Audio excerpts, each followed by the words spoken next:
Hi, Mary. Hi, Linda. I'm so happy to see you. I wish we could see each other in person. Absolutely. I feel like, where are, I want I know. yeah, I miss that.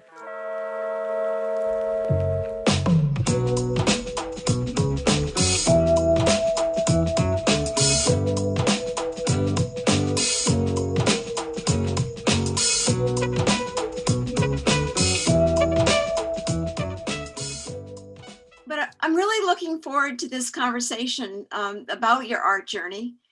I know a little bit about it. I think I started seeing your work maybe about 20 years ago, looking in a window where your studio was on Water Street in Warren. And then over the years, I've gotten to know you as a friend, as an art colleague. I've become familiar with your work at, as you've exhibited at the Providence Art Club. I know that you taught art for many years at the Community College of Rhode Island and love teaching. But I wonder if there are other significant things about the journey, your art journey, that you'd want to share with us today. It's been a crooked path. That's all I can say. I didn't start out being an artist. In fact, I took an art course in high school and looked at the flowers I was painting or drawing, and I can still remember it was Jane Walworth sitting next to me, and hers were so much better that I decided right then and there I was not an artist. So I painted flowers on my skis instead. And the teacher was okay with that, so I passed. And I think I avoided art. It was very hard for me to buy art, or because I didn't know what was good and what wasn't good. When I went into an art museum in LA and I saw Whistler's Mother with guards all around it, I sort of said, why is that so precious? And I went outside, and the tar pits are outside the LA Museum, and I found those much more interesting than the stuff inside. So if you think of where I've come from and where I've landed, it's polar opposites in many ways. In fact, when I bought my first house, the living room and the dining room were empty for the first 2.5 years because I couldn't buy anything. I could only repurpose something. I couldn't buy anything new. I didn't know what to buy. I didn't know what I liked. I didn't know what was good. So that's sort of where I started on this journey. And what was the turning point for you? What made you turn towards art after that kind of rough beginning? I built a house, and in the designing process of the house, the architect was a friend, and we were skiing out west, and we would ski all day and then stop and start talking about this house that we were designing. And so sure enough, I wound up building an aspen looking house on it was gorgeous. It was beautiful.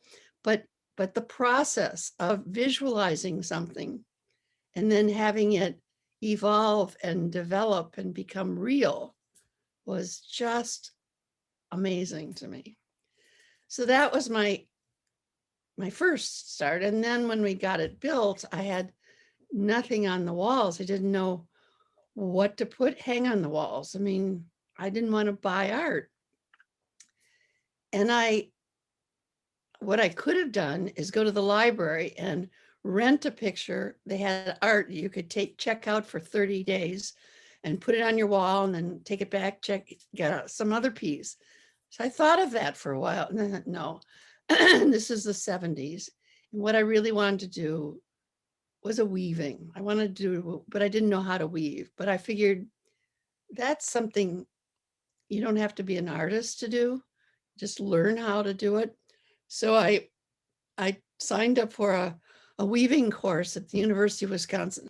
And I was literally going there once a week, seeing these slides of Bank of America's fiber pieces and Olga Amaral. And I think about 4 weeks into the course, I was driving on my way and I noticed that the little town that we had, they were building a building. And I thought, what is that? Oh, it's going to be a bank.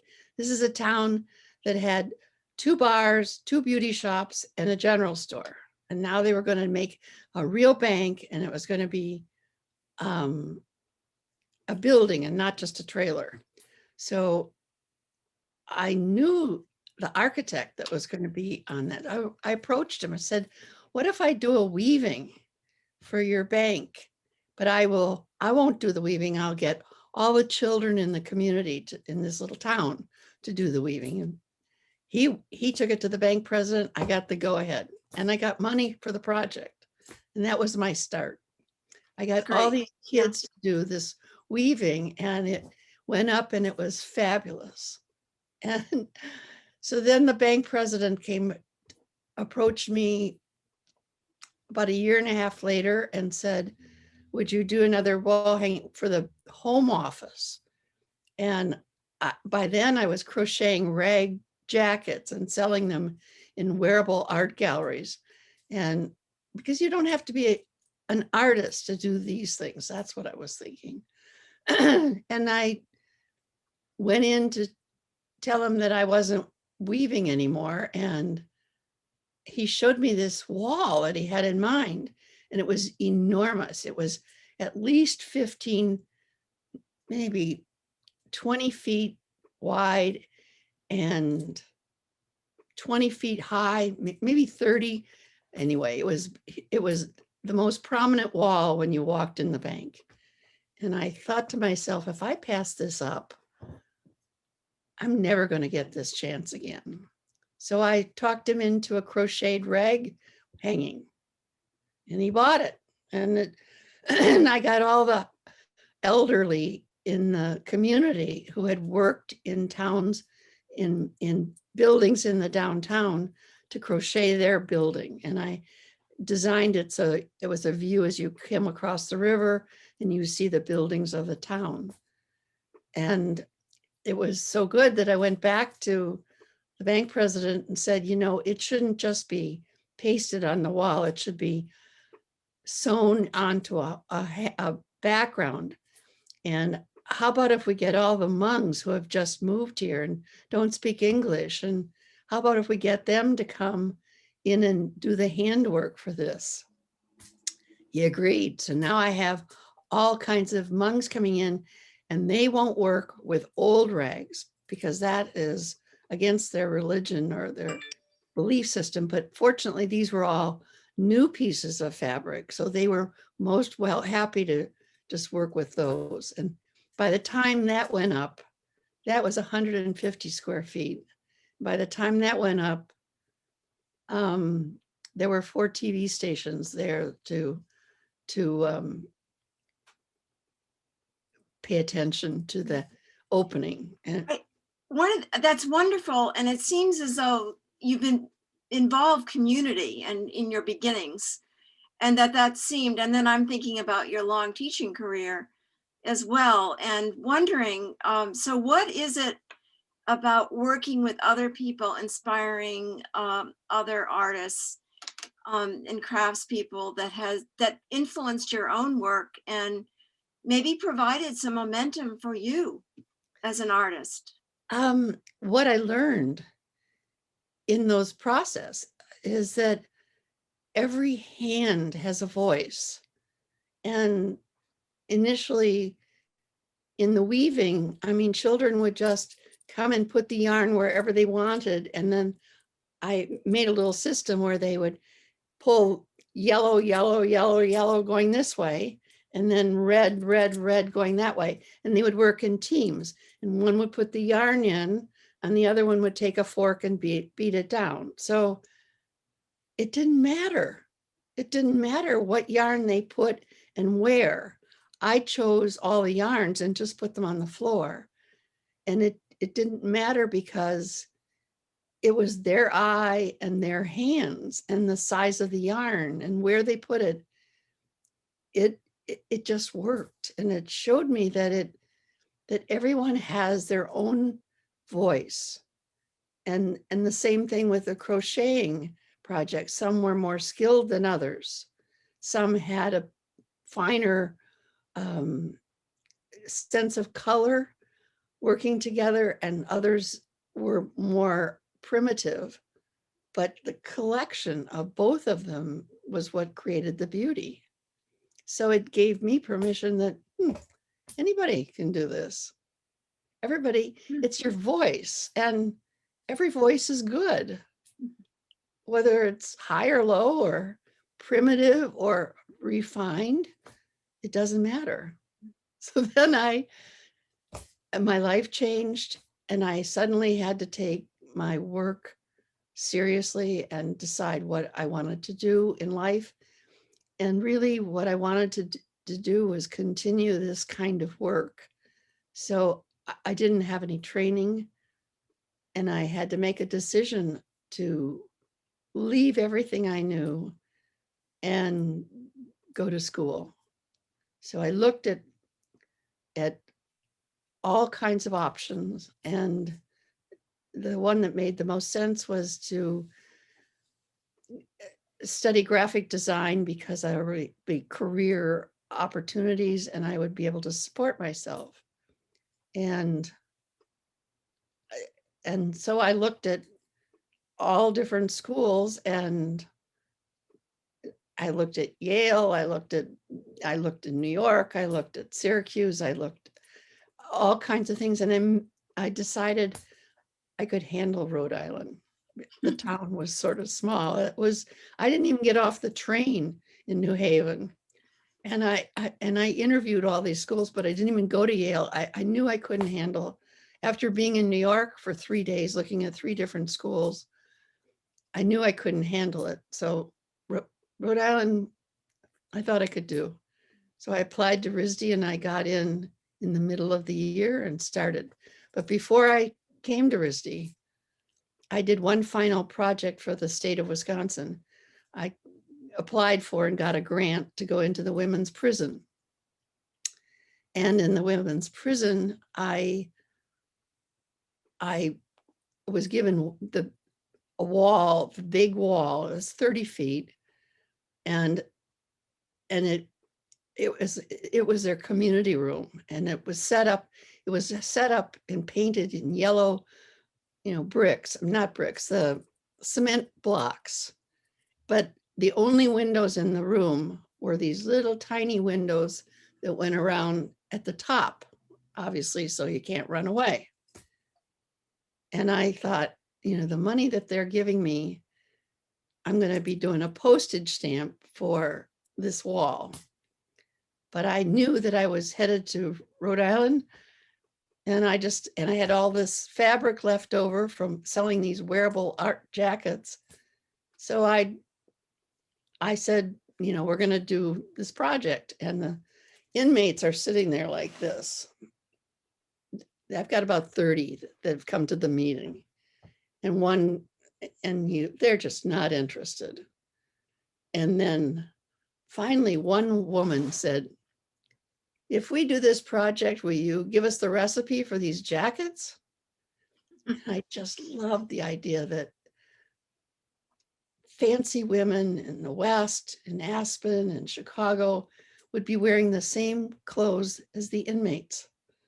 And I said, absolutely, I'll give you the recipe. I'm moving on. And with that, I had everybody willing. The one unifying characteristic for women I've decided is clothes.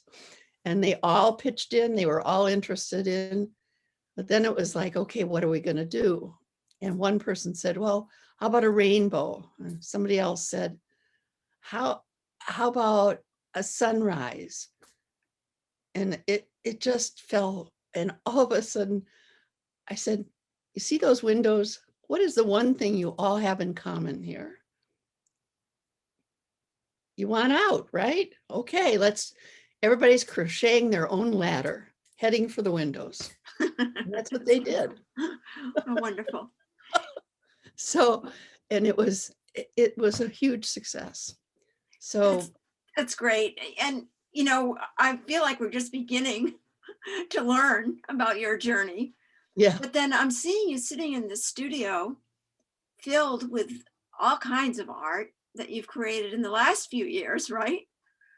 So, what is it about those early years and experiences and the decisions you made that enabled you to go on and create this world that you're sitting in front of now? Well, I think part of it was getting into graphics, and within that 20-year period, it changed so much. It became an electronic profession, which I wound up teaching digital art, and I taught digital, digital programs, but I kind of reached a place where I didn't want anything more. I maxed out on the computer. It was just dominating my life. And like today, there was one time when there was a snowstorm and I had a project and I started doing it as the snow fell. And the snow was probably 5 or 6 inches high and it melted before I finished the project. So by the time I got outside, I had completely missed that snowstorm. And I said to myself, I don't want to live like this. So that's when I thought, well, maybe I should just, in my old age, take up painting. Well, we're so lucky you did. We really are. I have a hard, they're not turning out the way I envisioned. And it's hard for me to believe they're very worthy. And yet I have this undying interest in continuing. How's that? They're just wonderful. And we need to wrap up now because of the time limits. But again, I think this is a story that we could continue. But I wonder, we've been through a kind of a difficult year as a society, as a world, as artists. The last year presented a lot of challenges to a lot of people. And I just wonder if you have any insight or, into that whole experience that as you've gone through it, given the perspective that you have, at this point in your life and your career. I wonder if there's anything that you'd want to share about that. I think the idea of making something is what really fills my soul. And my husband has taken up music. He took the trombone up at age 50. That's pretty old to take up that horn. And you have to also say to yourself, I probably am never going to be terrific. But if you love the process, that's all that counts. He loves music. He loves being around music. He loves hanging out with the band. The bantering back and forth. And he loves learning. So if you have something that you can continue to learn, I think that's the most important thing there is. Yeah. Thank you, Mary. I feel really lucky to have spent part of this snowy day with you. And, we've known each other for a long time, but I've learned things that I didn't know before. So thank you very much. Thank you, Linda. I love seeing you. Okay. Bye. Bye-bye.